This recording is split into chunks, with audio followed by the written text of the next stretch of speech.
What the F Podcast is in the top 10% of podcasts creating a safe space for people with epilepsy. It is a place to share, laugh, and cry about WTF moments. Yeah, host Landis Wiedner joins us now to share more. And you really don't think of epilepsy as having humorous moments? Oh, yeah, not at all. It's whenever I tell someone, oh, I have this podcast about epilepsy, but it's funny. They're like, what is wrong with you? You know, how insensitive are you? Yeah, exactly. But you actually suffer with epilepsy. I do, yeah. I was diagnosed when I was 32 years old. I had brain surgery to remove a brain tumor, and then as a result developed epilepsy. And my life was just like flipped upside down overnight. I had no idea. I'd lived 32 years without it, and then was like, oh, this is a totally different navigation system.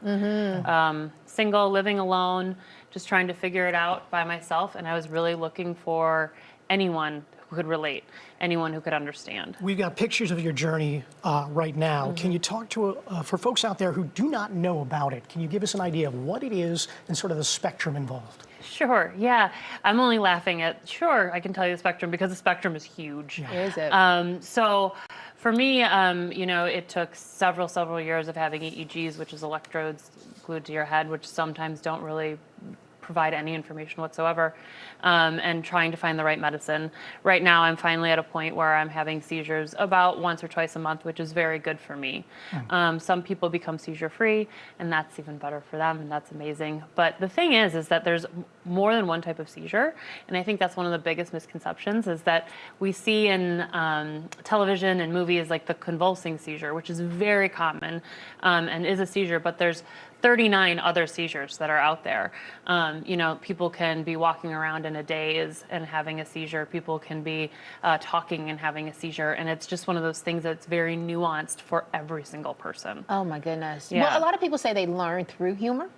And was that the idea of the podcast? Yes, absolutely. I wanted to do two things. I wanted to create a touchstone for people living with epilepsy and adulting out there because there weren't any resources for adults that I could find. And I just wanted to see like, oh, can someone have a career? Can someone date? Can someone have a kid? I just wanted to see if that was possible. And then I saw it and I was like, let's let everyone else know. Okay. So let's create a touchstone. And then humor is my favorite coping mechanism. It's the only one I really know how to use. And so I said, you know, let's see if we can couch these conversations in laughter. And I am so surprised after every episode's recorded, we are laughing so hard, and we just talked about something kind of tragic, but it's a really great way to make it approachable.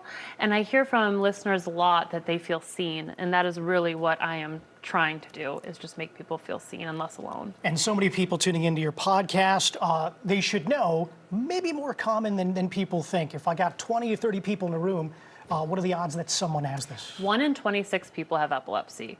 And every time I say that stats, people are like, are you sure that's correct? And I'm like, yeah, no, I know. It's very common. So I always say, if you know 26 people, you probably know someone with epilepsy. All diagnosed or undiagnosed?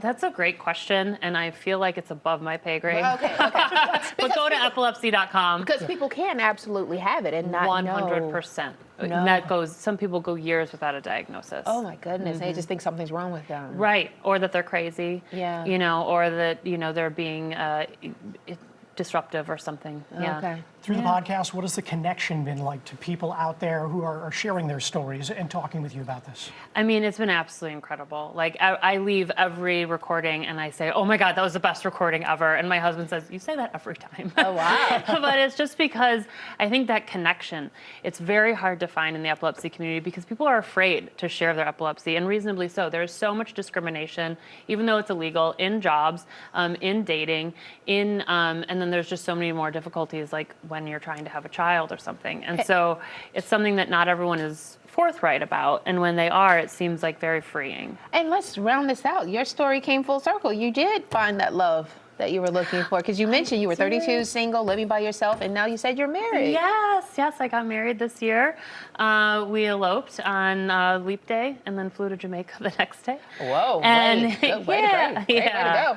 Yeah, very lucky. Well, congratulations. Thank you. Thanks for coming in and sharing. No, thank you so much for having me. Is it EF podcast? What the F? What the F? It keeps saying EF. Okay, what the F podcast.com. Yes. Thank you for coming in. Thank you so much for having me. All right.